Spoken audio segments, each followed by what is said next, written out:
everyone, it's Ree with Cute and Anythings, coming at you with a kind of a do-it-yourself kind of organization thing. So what I have planned is I'm trying to organize some of my Planner Society die cuts, things I've gotten in the kits that I still have and I want to keep, and they're just all over the place. So as you can see, I have a drawer filled with just the last two kits. But what happens is if I store it like this, I tend to forget about it. So what I'm trying to do is find some kind of organization for my die cuts, for my tabs, so I can know what I have and be able to organize it and see it right away, especially if I'm setting up planners for family and friends. I want to see my stash. So I had the little sticker book and I was putting them in here, and of course it was getting filled up, and then I don't have a place for the stickers. I've been just storing them in little containers kind of like this, and they're just everywhere. There's just a bunch of junk in there, and so I tend to miss things, or I keep finding die cuts everywhere.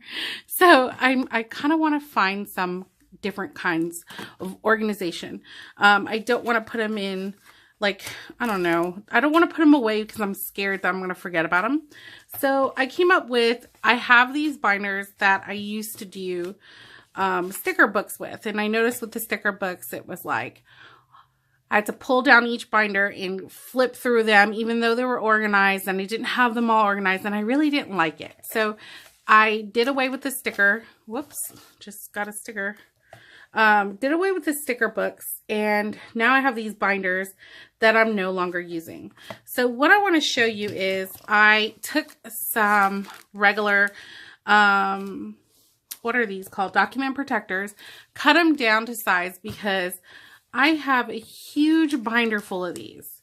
Now, you can buy binder, I guess these little document protectors already at this size, but since I have so many of the huge size that I'm not using, I'm just trying to figure out a different way. So as you can see, I made these pockets where these die cuts can fit in here, and I'm hoping that with this kind of system, I'm even thinking of clasping like a Velcro clasp here so they don't fall out. I was going to make them smaller, maybe, so that they don't move around as much. I don't know. I might just do another line, and because some of these dies are pretty big, so I just kind of wanted to take up a little bit more room so that when it's closed, it fills up the whole binder. But I noticed that they're moving around in there. So I'm really not sure. I might just run a line, another line. So I made these using my fuse tool. So you will need a fuse tool for this. I'm so sorry for the camera shaking. I'm like literally corded everywhere. So I got this fuse tool from Michaels. You can also purchase, well, actually, I recommend you purchasing it from Michaels because you can use your coupon. I think my husband purchased it for me on Amazon. I'm not sure. But it comes with this like metal ruler that helps you kind of guide the edge. You will need hole punchers. For me, I had to repunch different hole sizes for my document protectors. And then I used my paper cutter as well to kind of chop it down just to have a straight line.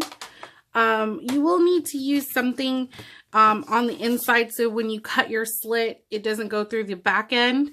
So I use this little cutting board I bought from Daiso. And then of course a paper. I noticed that when you're soldering something like plastic, it's good to put a piece of paper because it kind of, when it welds the two plastics together, this paper kind of stops it. And then you just peel off the paper, and I'll show you as soon as I demonstrate how to make it. But like I said, it's probably going to be easier for you to purchase the regular size document protectors for this binder and then creating your own little pockets. So I don't know. I really don't like that these are moving. So I might just run a line right down this area. Enough for me to pull the die cut out, but not where it's going to move so much like this. I don't want too much movement because they're going to tend to get really heavy once I start putting more and more things in there. So since these die cuts are in here, I'd rather them be on this side than closest to the holes. I'm going to show you how I fuse this together. So it's really simple once you get a hang of it. Just got to make sure your fuse tool is super, super hot. And I'm going to just straighten these dies where they're straight up and down. That way I don't ruin any of them.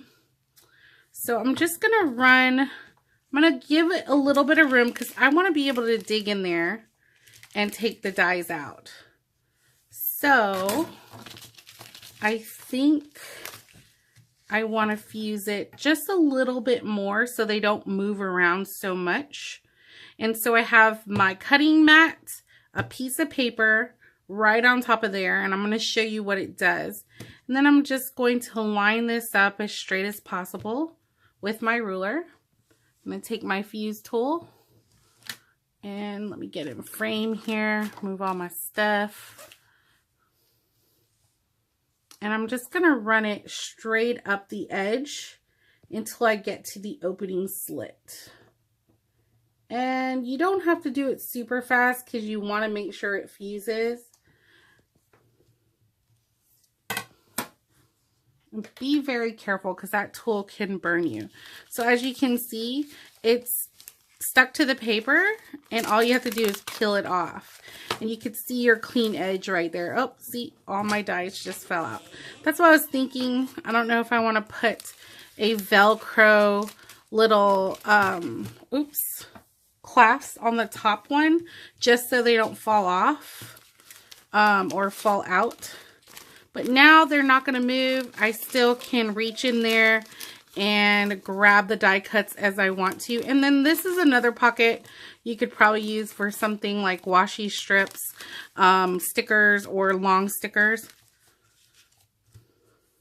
So I'm going to go ahead and do this side. And we'll fuse this one. Now these flowers are a little bit bigger.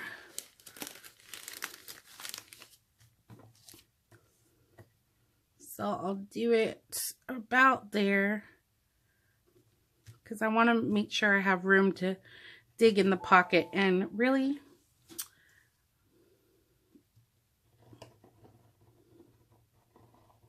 all right. So there is my fuse, and now my pockets are smaller. They won't move around when they're in there. And then I have some pockets. Maybe this will fit in there. Let's see. Oh, they fit really good in there. So this will work. I could put my little today and week lead tabs in there as well. So that's going to work out perfect. So got 4 pockets now, kind of to store all my little goodies. As you can see, they're just all over the desk. And they're going to be all organized. And then even once I get more in, so these are the same color, but if I want to, I can actually put only today's together, the weeks together. That way I know where they are and what I have. Probably could do that as well. I'm kind of keeping them too in groups of design or kits maybe. So some of the die cuts are mixed up, but it's okay. As long as they're organized and in a place where I can see them when I need them, because they're just everywhere. So I'm going to put these in here. So there you go. You have your own little pocket. I'm not sure what I want to do about this. Honestly, I am setting the binder up on a shelf. So it's not like it's going to fall over or get put upside down. I think maybe if I travel with it, that's when I'm going to need to make sure nothing falls out. So works out good. It looks really good. I'm going to work on some more little windows and make sure all my dies fit in there. But thank you for watching. I hope this helps. If you have any questions, leave in the comments below. Don't forget to subscribe for more videos. All right, bye.